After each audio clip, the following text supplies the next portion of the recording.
রাতের তাহাজ্জুদ নামাজের আদেশ অন্য কোন নবীকে দেয়া হয়নি, শুধু মুহাম্মদুর রাসূলুল্লাহ সাল্লাল্লাহু আলাইহি সাল্লামকেই দেয়া হয়েছে। আবার কিয়ামতের দিনে মাকামে মাহমুদ বা সর্বোচ্চ প্রশংসিত স্থানে তাকে অধিষ্ঠিত করার যে প্রতিশ্রুতি দেওয়া হয়েছে তাও অন্য কোন নবীর ক্ষেত্রে দেওয়া হয়নি। এ থেকে প্রমাণিত হয় যে মুহাম্মদ সাল্লাল্লাহু আলাইহি সাল্লামের মর্যাদা অন্যান্য নবীদের চেয়ে অনেক বেশি, যদিও কথিত আহলে কোরআন তা স্বীকার করতে চায় না। আসসালামু আলাইকুম বন্ধুগণ, সূরা বনী ইসরাইলের ৭৯ নম্বর আয়াতের প্রতি আপনাদের দৃষ্টি আকর্ষণ করছি। বিসমিল্লাহির রহমানির রহিম। ওয়া মিনাল লাইলি ফাতাহাজ্জুদা বিহি নাফিলাতাল লাকা। আর রাতের কিছু অংশে তাহাজ্জুদ কায়েম করবে, এটা তোমার এক অতিরিক্ত কর্তব্য। এই কর্তব্য অন্য কোন নবীর উপরে চাপানো হয়নি। অন্য কোন নবী রাতে নামাজ পড়েছেন, সবাই পড়েছেন একথা বলছি না, কেউ কেউ পড়েছেন রাতে নামাজ, কিন্তু তাদের উপরে এইভাবে নির্দেশ দেননি আল্লাহ। অন্তত কোরআনে সেরকম কোন নির্দেশনা আমরা পাচ্ছি না। কাজেই এ থেকে প্রমাণিত হয় যে মুহাম্মদ সাল্লাল্লাহু আলাইহি সাল্লামের উপরে এই রহমত স্পেশালি নাজিল করা হয়েছে। আসা আইয়াব আসাকা রাব্বুকা মাকামাম মাহমুদা। আশা করা যায় তোমার প্রতিপালক তোমাকে প্রতিষ্ঠিত করবেন প্রশংসিত স্থানে,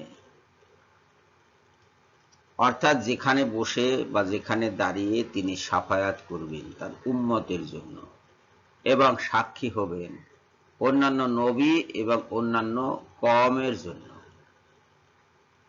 এই আয়াতগুলো আমি পূর্বে আলোচনা করে এসেছি, আপনারা চ্যানেলে ঢুকে এগুলো খুঁজে দেখতে পারেন।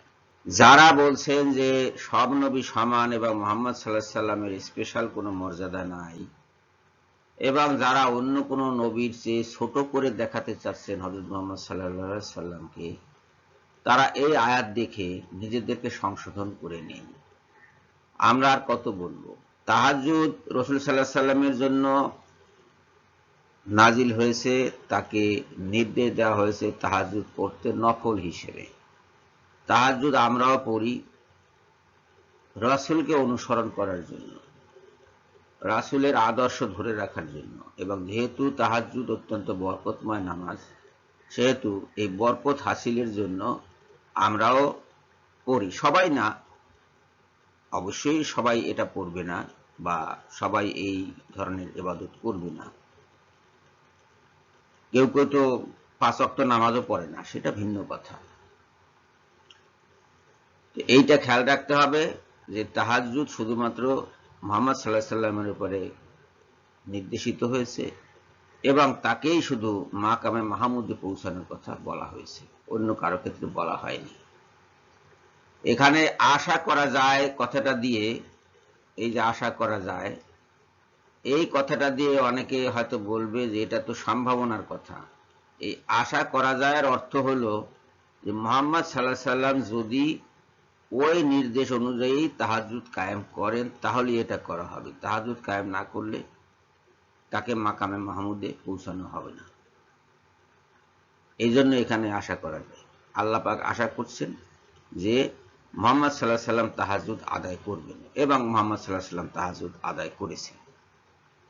আর এটা নিশ্চিত যে রাসূল সাল্লাল্লাহু আলাইহি সাল্লাম মাকামে মাহমুদে ইনশাআল্লাহ পৌঁছাবেন, কেননা আল্লাহ পাক প্রতিশ্রুতি ভঙ্গ করেন না।